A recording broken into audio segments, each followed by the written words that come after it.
Later in today's TopMedTalk, we're going to be revisiting a talk given by Sir Bruce Keogh at Ebpom 2018.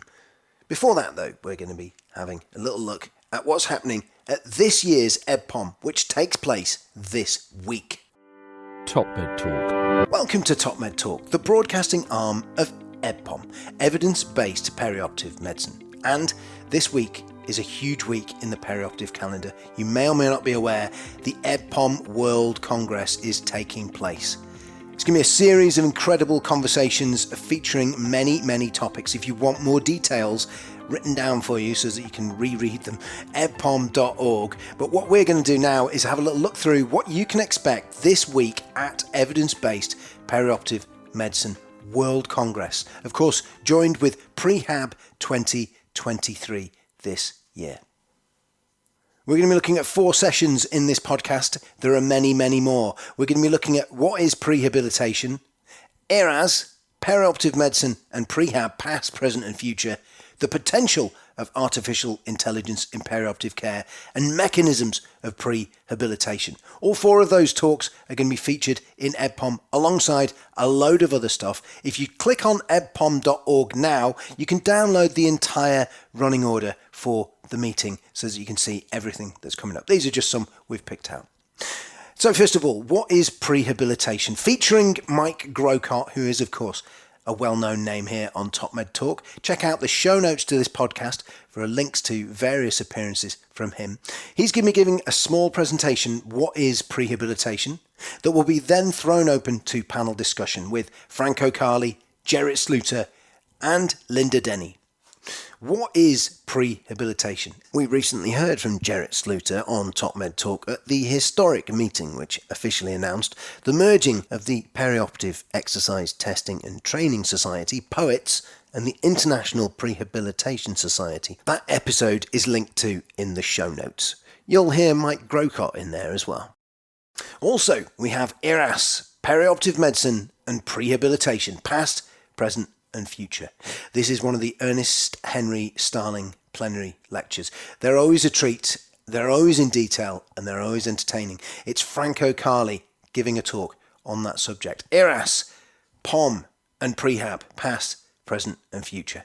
Franco Carli, of course, has featured on TopMedTalk in the past. Exercise in the cancer patient during the COVID-19 crisis, which is linked to in the show notes. The potential of artificial intelligence in perioperative care. This session is going to be chaired by Denny Levitt. Age Chapman, Sandy Jackson and Feras Hatib are all going to be involved. TopMedTalk listeners may remember Feras Hatib features in the 2019 Prehabilitation World Congress. The episode is Prehab Periop World Congress and it's linked to in the show notes.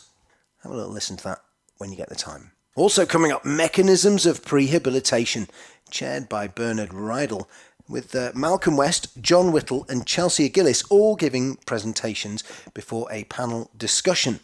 We have exercise and tumour regression with Malcolm West to start proceedings, John Whittle then talking about metabolic flexibility, and Chelsea Gillis talking about the mechanisms underlying nutritional optimization.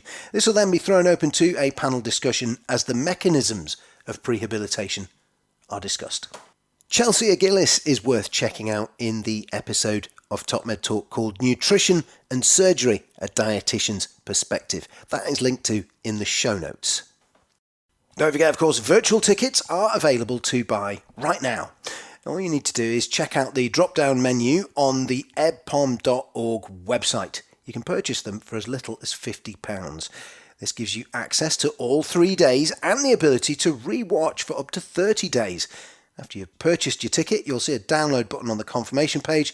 Click on that and off you go. If you have any questions, please contact Ebpom admin team, admin@ebpom.org. That's admin@ebpom.org.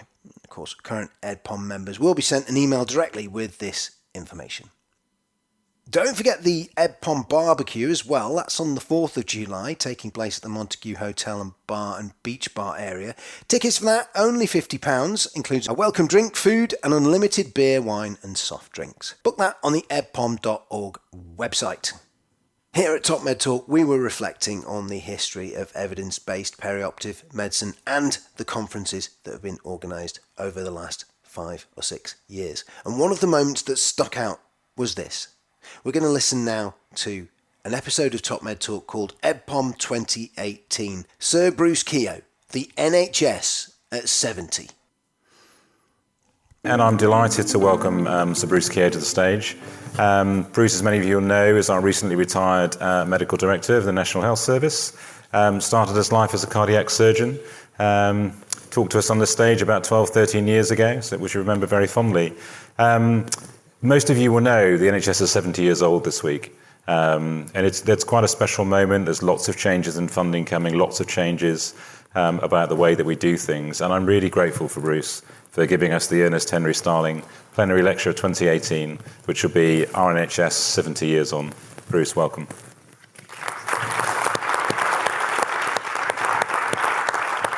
Thank you. Thanks, man. Good afternoon, everybody. And can I just say thanks so much for the invitation to come and say a few words.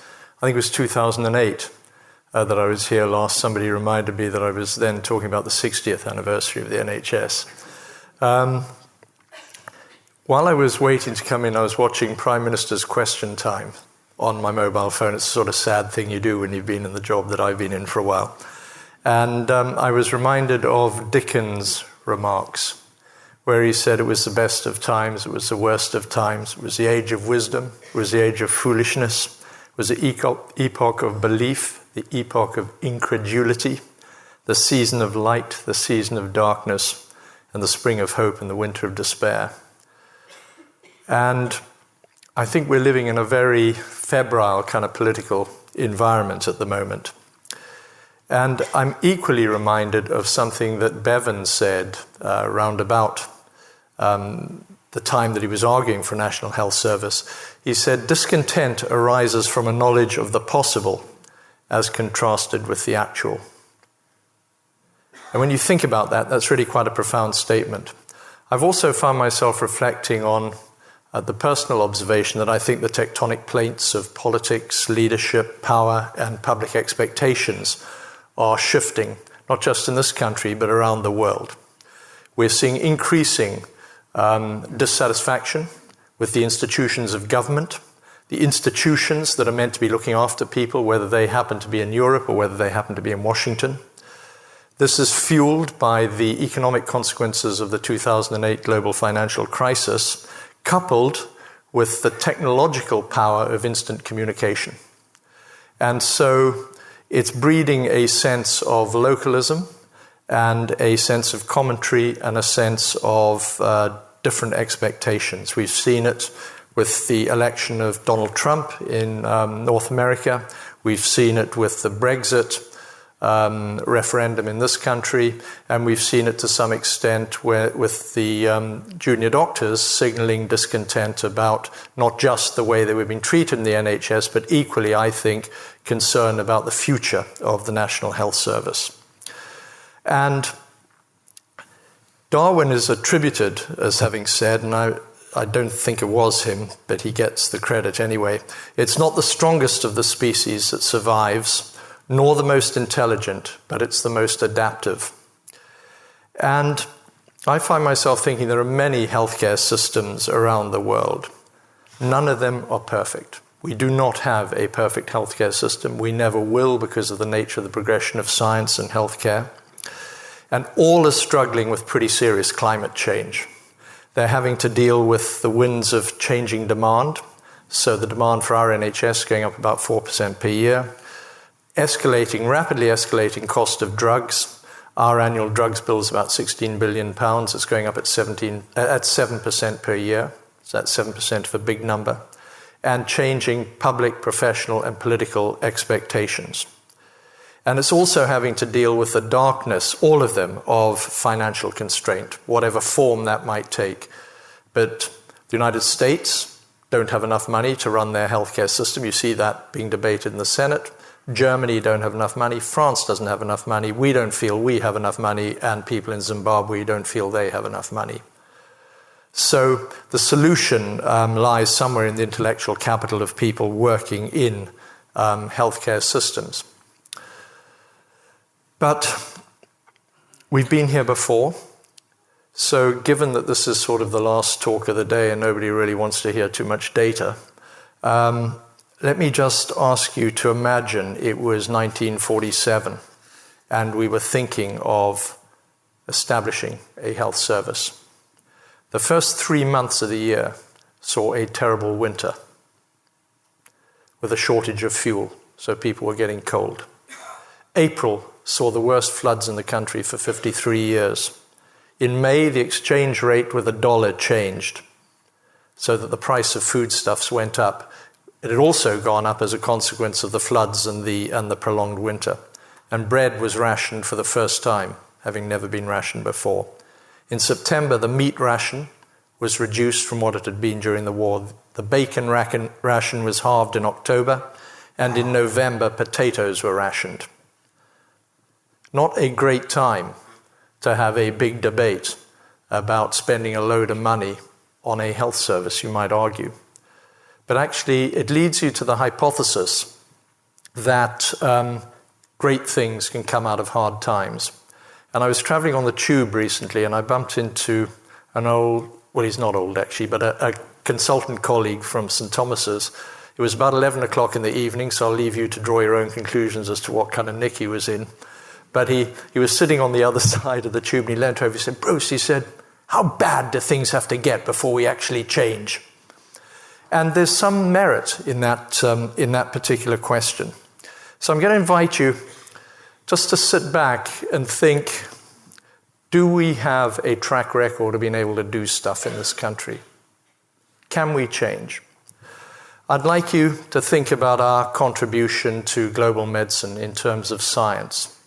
Imagine you lived in a country that had postulated the theory of evolution, that had unraveled the double helix, that held the intellectual property for most nucleic acid chemistry, that had developed the chemistry behind the contraceptive pill, that had discovered antibiotics, that had done the first stem cell transplant, the first blood transplant, that had developed the ability to stop and start the heart electively, which was the basis of my previous specialty, or in technology that had invented the clinical thermometer, the intraocular lens, the artificial hip, the laryngeal mask, the ECG, the MRI scanner or the CT scanner. You might think, well, that country's made a reasonable contribution to global medicine. Imagine if that country also had 4 of the top 10 universities in the world, although, to be fair, some are drifting down. But it's good for the purposes of the talk. Imagine also if that country had twice as many Nobel Prize winners for medicine or physiology per capita of population than any other major Western country. Imagine also if, in terms of publications, it had 1% of the world's population, funded 3% of the world's research, produced 6% of the world's medical research papers, and 16% of the highest ranked papers, highest cited papers.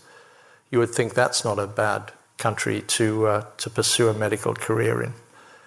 Imagine also if you thought that country ranked number 2 or 3 on the Global Innovation Index put together by INSEAD and the World Intellectual Property Organization. You'd think that's okay. And then if you thought, well, that country also has 5,000 life science companies employing 235,000 people with a £64 billion turnover, and a pharma industry and medtech industry responsible for 10% of all the country's exports, you might think that's not bad, given that financial services are our biggest export. You think that's not bad. But if you could link all of that to the biggest semi-integrated healthcare system in the world, you could start to conjure up a hypothesis that we could, with a following wind, have the best healthcare system in the world. And I still believe that's possible. I think it's a stone's throw away. There'll be hours of debate about the size of the stone, the type of the stone, the geology of the stone, how big it is, where it is, who's going to throw it, and how far. But the point is, there is a stone. And I think we're in just as good a position, I'll come right back to this at the end, as any other healthcare system to tackle some of the problems. We have quite a significant substrate. We have 440 million pharmacy visits a year, 360 million GP visits, 100 million visits to outpatient departments, 100 million visits to community services. We have 24 million telephone consultations. We have about 9 million ambulance journeys. We have 16 million admissions to hospital and about 24 million attendances at A&E a year. So there's a lot of activity going on. And on top of that, we have 1 billion prescriptions a year. There is more activity through the NHS spine in terms of transactions by a factor of several fold. I've heard 2 figures. I've heard 2 and 4, so I'm not quite sure which one's true. But in either event, it's big. 2 or 4-fold as many transactions as go through all the debit and credit cards in the country in a day. And that gives you some idea of the magnitude of the operation that we're involved in. Now, change is complex, and one of the reasons it's complex is because we have, frankly, such a fragmented NHS. We have a lot of different organizations. There are advantages and disadvantages to that. We have 137 acute trusts, 17 specialist trusts, 56 mental health trusts, 35 community trusts, 10 ambulance services, 7,800 falling GP practices, and 853 private providers of services on over 7,000 sites. So trying to get coherence of change in that number of organizations, all of which have their own leadership and their own views, is quite tricky. Now, I was appointed medical director of the health service in 2007, and in March 2008, the global financial crisis struck, at which point there was a decision taken to take 40% of management costs out of the NHS, which happened over the course of the following year. And that, of course, was the year of the 60th anniversary of the NHS, when Darcy, a colorectal surgeon, was a Minister of Health in the Lords, and he led what was known as either the Darcy Review or High Quality Care for All across the NHS. And he came to 3 conclusions. One was we'd kind of dropped the ball on quality over the years. The second was that clinical leadership was kind of sitting over here and the rest of the NHS was over there. And finally, that we weren't focusing enough on personalization. And then personalization got into the kind of political lexicon and just meant different things to everybody. But in my view, it covers a spectrum from just being decent to people when they show up in your clinic, offering the same kind of courtesies you might offer someone coming into your own home, right through to the hardcore pharmacogenetics. And a quality framework was set out. I won't go into the details of that now. Actually, I might. And the reason that I'm going to go into it is because it does have some links actually with Duke, funnily enough. It's strange working in the Department of Health as a bureaucrat, because there's a bunch of rules that you can't even begin to understand. Not least of all, you're not allowed to write your own letters, you're not allowed to put entries in your diary, you're not allowed to open your own post. But I bumped into Darcy in a corridor once. He said, I want you to develop a quality framework for the NHS. And I thought, wow. I wasn't sure whether he was joking or not. So I went back up to my office and I was just thinking about it. And the post came, and in it there was a parcel. This was about 40 minutes after we had had the conversation. And in the parcel was something from someone called Sheila Leatherman, who's a health policy person who works at Duke. And she had done an assessment of the NHS. And I said to the people in the office, do you mind if I open this? And there was a debate, and then they said yes. So I opened it. And I paged through it and suddenly came to a thing saying quality framework. So now I thought, what do I do? I thought, how long before I go back to Ara and say I've done it? I thought maybe another 10 or 15 minutes would be fine. So I went back down, we rang Sheila and say, can we plagiarize? And the answer was yes. But she sort of thought that there were 7 things that would lead to improvement in quality. The first was to define quality. We didn't have a clear definition of what that meant. The second was we should measure it. The third was that we should reward people for quality rather than just penalizing people, which is our general kind of financial strategy.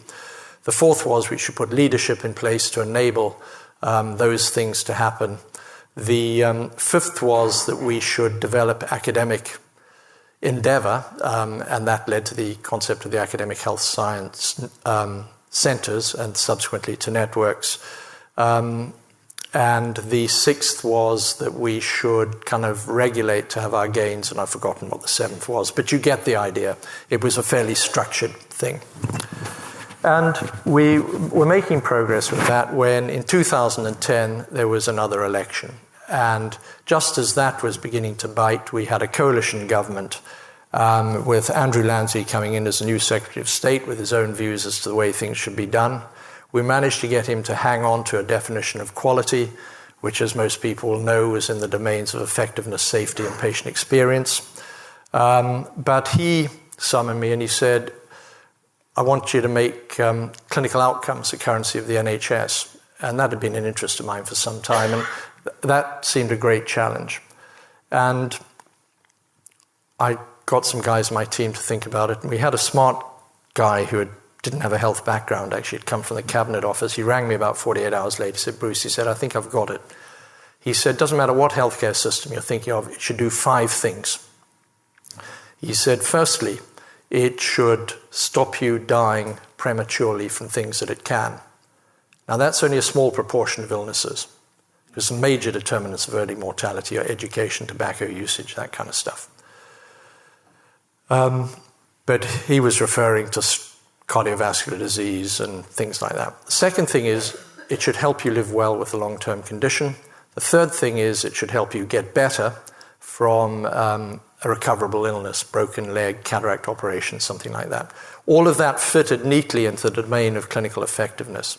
He said that it should also treat you decently, and that was about patient experience. And finally, it should treat you safely. And I'm quite clear in my own mind what safety means. Safety is about accepting the concept, the notion that people recognize that their disease has a risk, recognizing that treatment may or may not carry some degree of risk. The patient makes a value judgment on that. What they should never have to take into account in that equation is the way we design, deliver, or execute our services. They should never have to bear in mind that that could adversely affect the risk. And we set about on that, trying to develop simply some very 50 high-level measures for the NHS to give us a feel for whether things were moving in the right direction.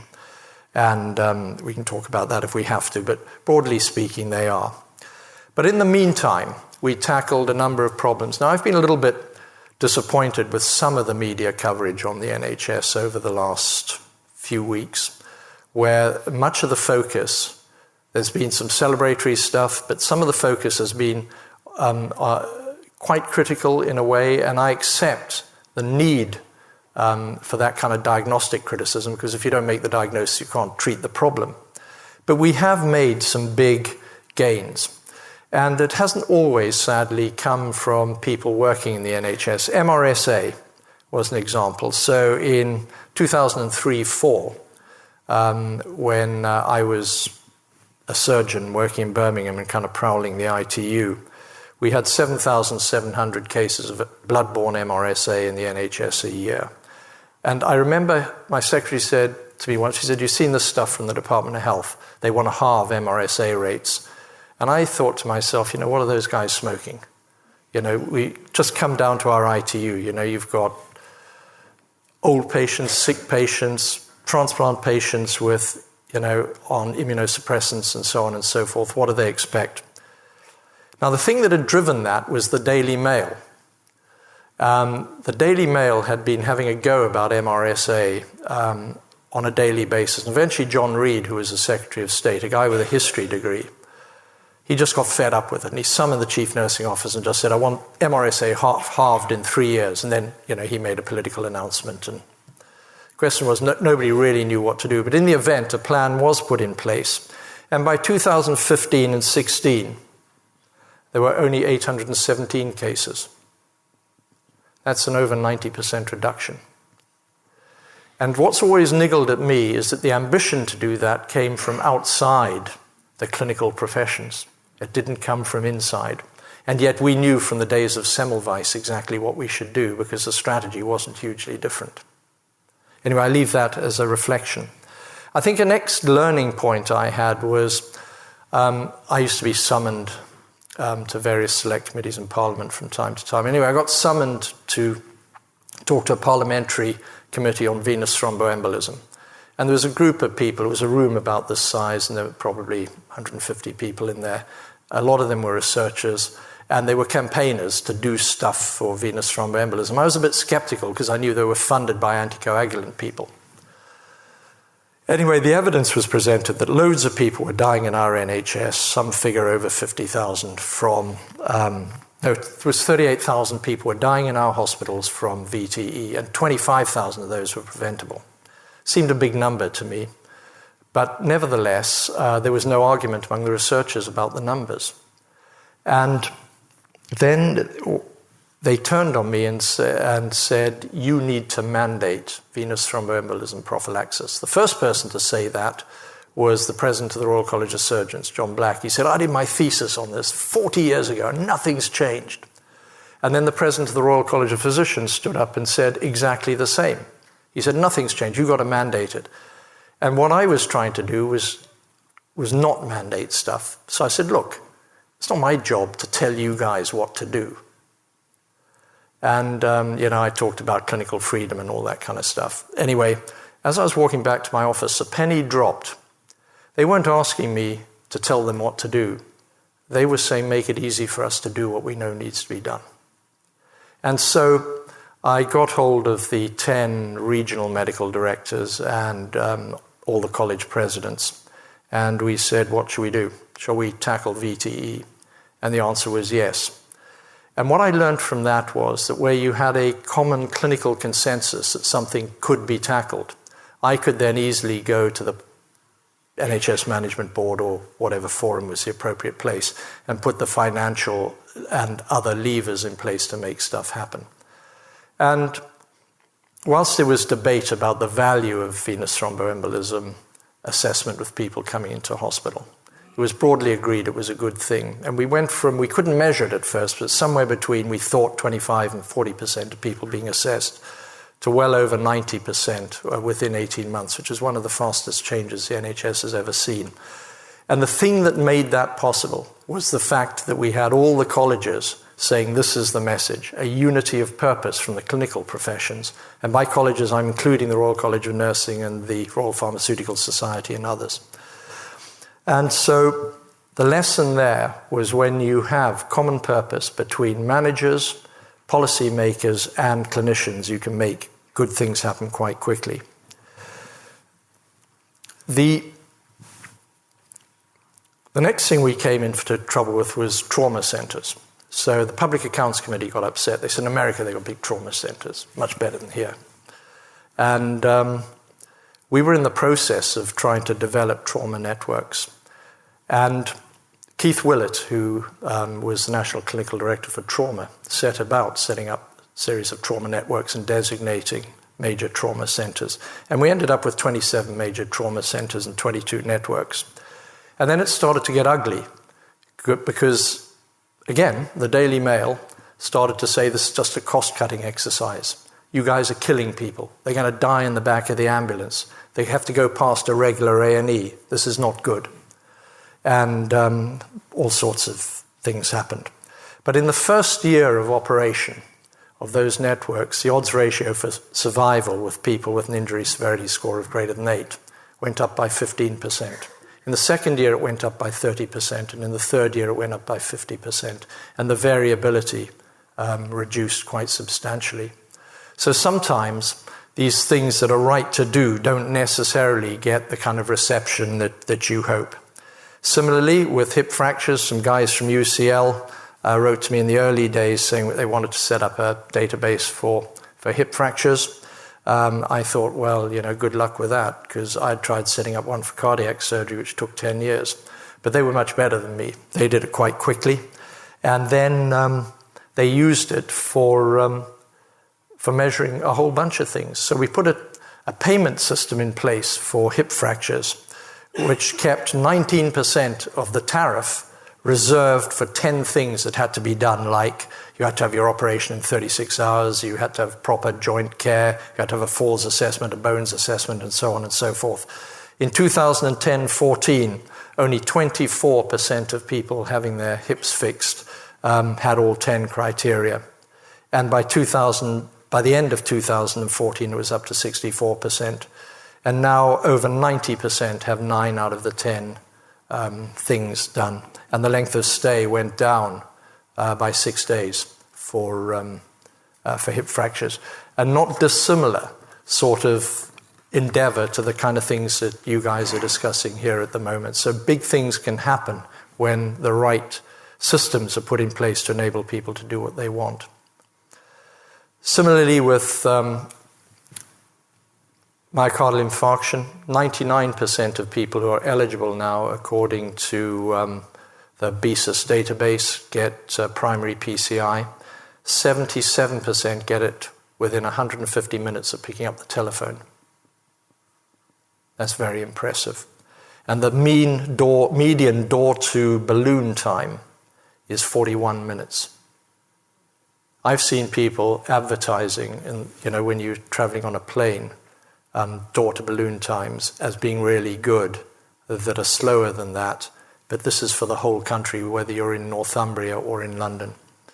And our secondary prevention has gone up spectacularly.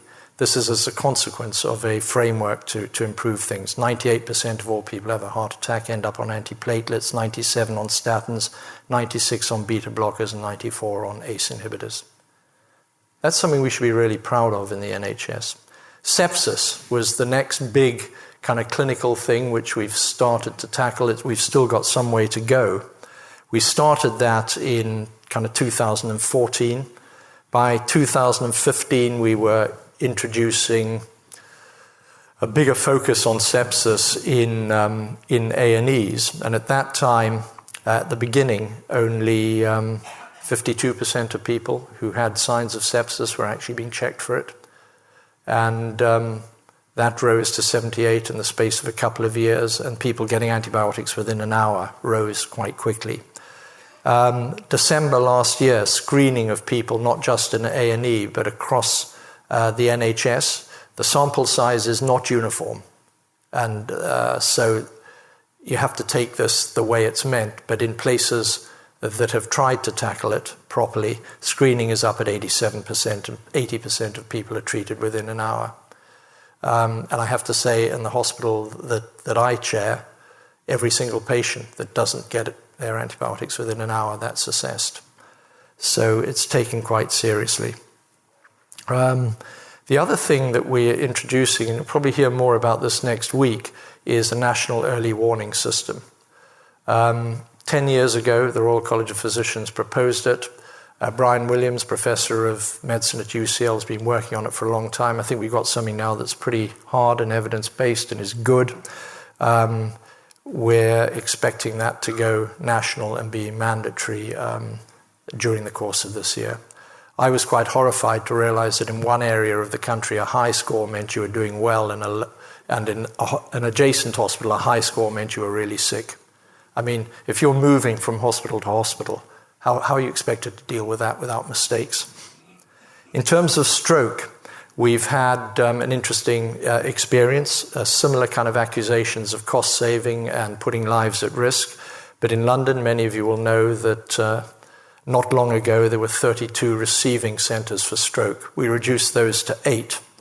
And the call to getting to a hyperacute stroke unit time in London is about 55 minutes now. 15% of people are thrombolyzed. The accusations of people dying in the ambulance have subsided because we've seen an increase in survival, an increase in return to independent living, a reduction in length of stay, and 40% of people going home within 3 days.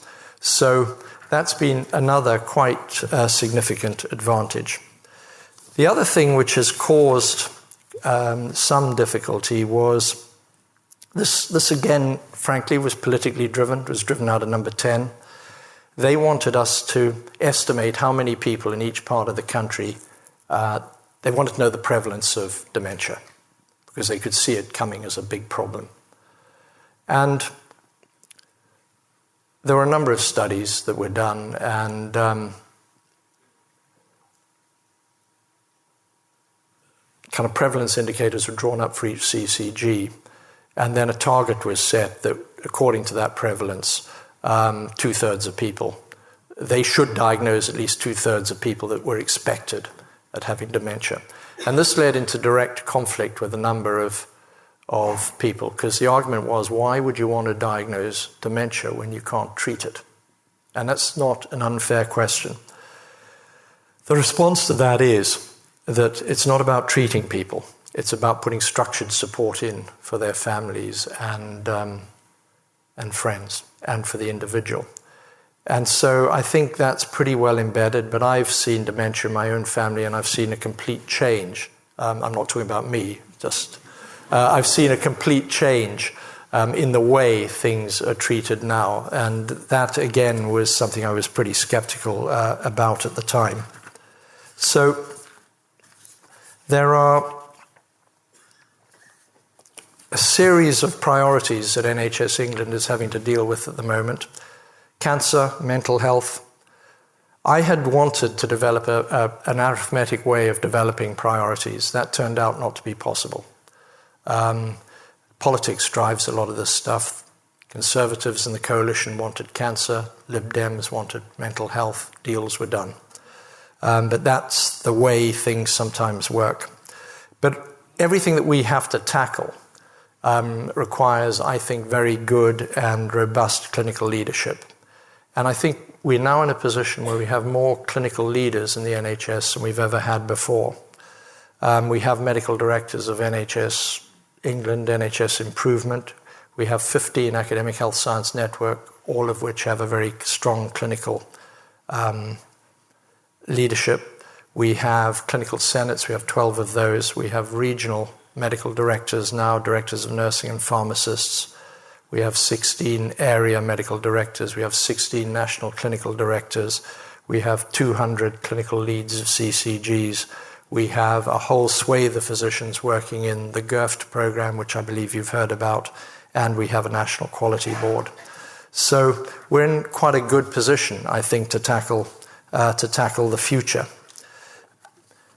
We have Brexit going on in the background. I'm not going to say much about that other than at one level it's a diversion, and at another level it's actually a bit of a problem, because it does impact on workforce, it impacts on research, and it will impact on the cost of drugs for this country. That'll be an economic consequence. And so as the NHS goes into the next decade, we have some specific issues. We have more older people than younger people. That means there are fewer tax receipts and increased demands out of the exchequer. And you've seen the debate that's gone on in the media over the last few days about that. We have a different set of expectations from the kind of baby boomers to Generation X, Y, and Z who communicate more. And we have this paradox where we have an older generation that we have to provide care close to home, continuity of care, eyeball-to-eyeball contact, and a younger generation who want immediacy of information. And we will slowly see the transformation of medicine into a kind of knowledge transfer business through different methodologies.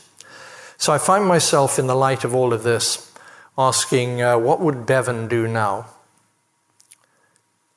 Dangerous thing to ask, really. But I think he would come back and he would see that the life expectancy of a man has increased from about 65 years to about 80 years. That meant that at the inception of the NHS, half of the men were dead by the time they reached retiring age. Interestingly, it's the same in Russia now that they've just raised the retirement age. So you didn't have the same cost burden that you have now, particularly dealing with older people.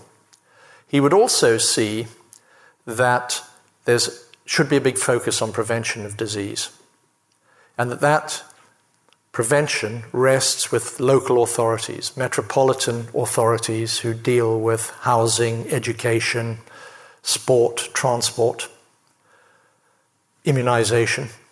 And he would see that we have 30% of people in our hospitals don't need to be there, but they're not getting the support out of hospitals to make it easy for people running the hospitals to discharge him with any degree of reassurance. And he would look at that and he would say, oh, well, that's social services and that's run largely by the local authorities again. But what he would see would be we've created a construct where we have the NHS over here. We have the local authorities responsible for prevention of disease and keeping people out of hospital. And right in the middle, we have a philosophical, a bureaucratic, a financial fracture in what, with care that's free at the point of delivery here and care which is largely means tested over in the local authority areas. And I think he would see that that is affecting the lives of people who live on a normal spectrum. You know, most people live somewhere on a spectrum of being intensely ill, requiring intensive care, to being perfectly okay. Some people in the middle requiring increasing degrees of support related to age and comorbidities, ranging from help from your family to tablets. And that right in the middle of that, we've got this fracture. So I think he would be heading down the direction of a health and social care system. And I think there's a dawning realization that the margins between health and care are becoming increasingly blurred, particularly as the population gets older. But we have a problem because the NHS is run from above, because the Secretary of State for Health is the executive responsible for the health service, whereas local authorities are answerable to their local electorates. And we have 27 county councils, 201 district councils, 32 London boroughs. We have 18,100 councillors. And they have a different view on things to the NHS view, and a different way of doing things. So I think all of that's going to play out. There will be a number of conflicts that have to be resolved, and my guess is it'll probably require some form of legislation. The future, in my view, is going to be determined by economics. I've already alluded to the fact no one has money. It's the number one driver of all healthcare systems in the world. The second is that people want more comprehensive and more integrated care. And the things which are going to impact on us, I think that we need to respond to, this is about the Darwinian adaptation, is to mobile technology, artificial intelligence. That's starting to come together. When you have Jeff Bezos saying he's linking up with Warren Buffett, Berkshire Hathaway, and they're linking up with JP Morgan to bring the same kind of disruption to healthcare, we need to sit up and take notice, because that's here now. And then finally, genomics and cell and gene therapy. So those, I think, are the big issues for us. And finally, Mark, if you'll forgive me, can I just say, at a time that people are going to be asking, is our NHS fit for the future? I would say with the advent of genomics, where you can start to predict at a population level who's likely to suffer from what disease, and at an individual level, we work in a healthcare system where the values that drive it say we pool our resources, whatever those are, whatever Parliament gives us, we pool our resources and we offer the best care we can to every member of the population, irrespective of their ability to pay, their need, whatever their backgrounds, whatever. There's something really fair in that. And so I find myself wondering whether now is the time we should be thinking that with the predictive ability of genomics, we aren't better equipped for the future than many other healthcare systems. And I invite you to ask whether you want to be in an insurance-based system with that kind of medicine on the horizon. Thank you. TopMedTalk. Thanks for downloading TopMedTalk. Don't forget to subscribe via your podcatcher.